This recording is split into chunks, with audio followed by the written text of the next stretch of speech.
I wish a very good day to all the people who are listening to this and seeing this. Myself, Dr. Amit Sharma, I am working as a chest physician in the National Institute of Tuberculosis and Respiratory Diseases, which is located in Delhi. It is one of the apex centers for the treatment of TB.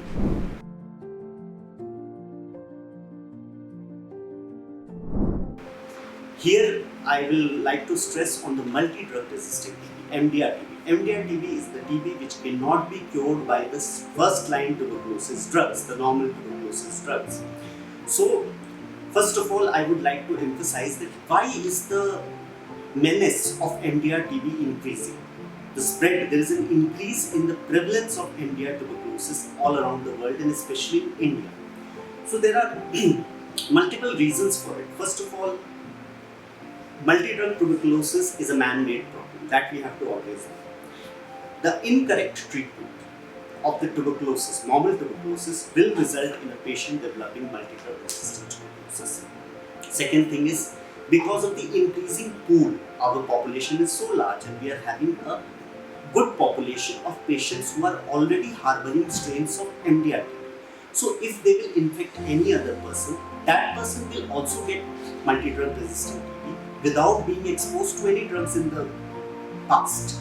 So transmission, increased transmission is one of the very important causes of multidrug-resistant TB.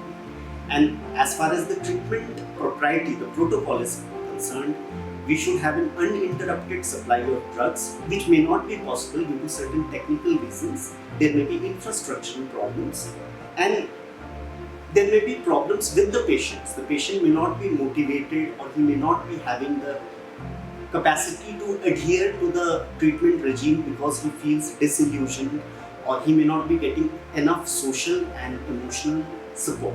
That kind of thing can also. So these are the factors which are really increasing MDR-TB throughout the world. Also, now we have another co-infection of HIV. And HIV couples the threat of multidrug-resistant tuberculosis. It's a very important comorbidity. So that is also increasing the prevalence of MDR-TB across the world.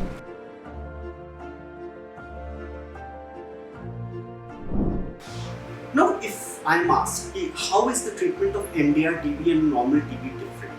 The principle of treatment of tuberculosis is simple, that you give the bacteria at least 3 or more effective drugs. It cannot be treated by one, as history has shown. So, the same principle applies to MDR-TB.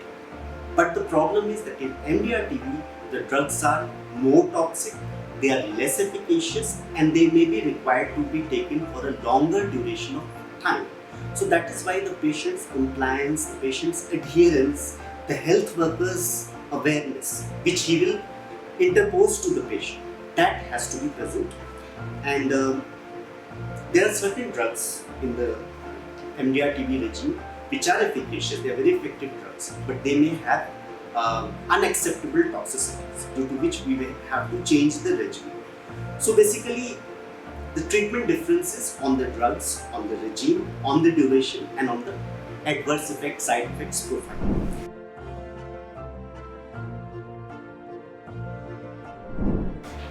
I would just like to emphasize here on how can we curb the rise of MDR-TB globally.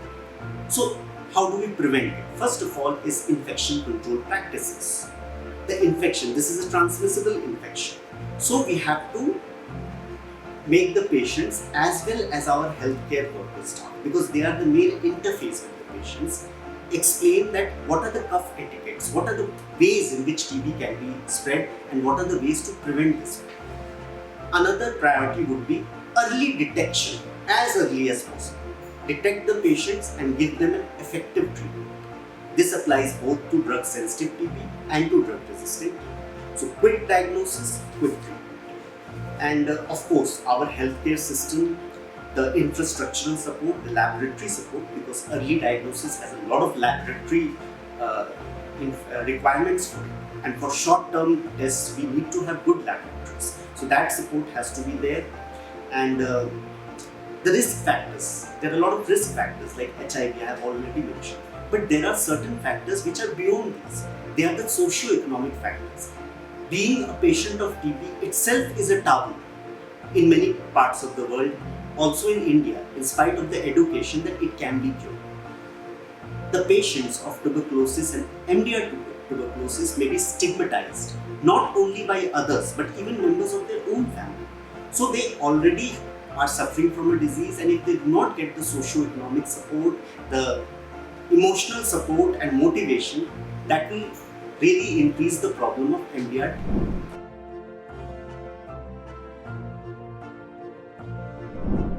I would really like to first say to all the people, all the tuberculosis patient, MDR-TB patients and our healthcare workers, that MDR-TB is also a curable disease.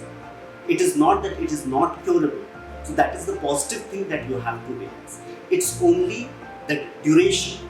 Even if the symptoms are improving, you are feeling better also, there is the need of continuing the treatment.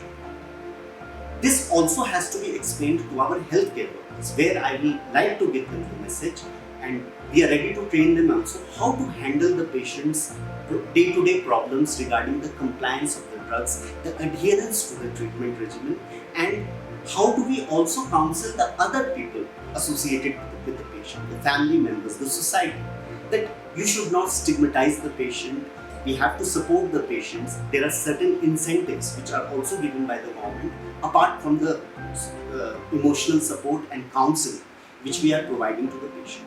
So though the treatment may be longer, though the drugs may be a little more toxic, but ultimately MDR-TB also can be cured, and there should not be an attitude of disillusionment. And with positivity and with good education and awareness, I am sure we will be able to curb the menace of MDR tuberculosis globally. Thank you so much.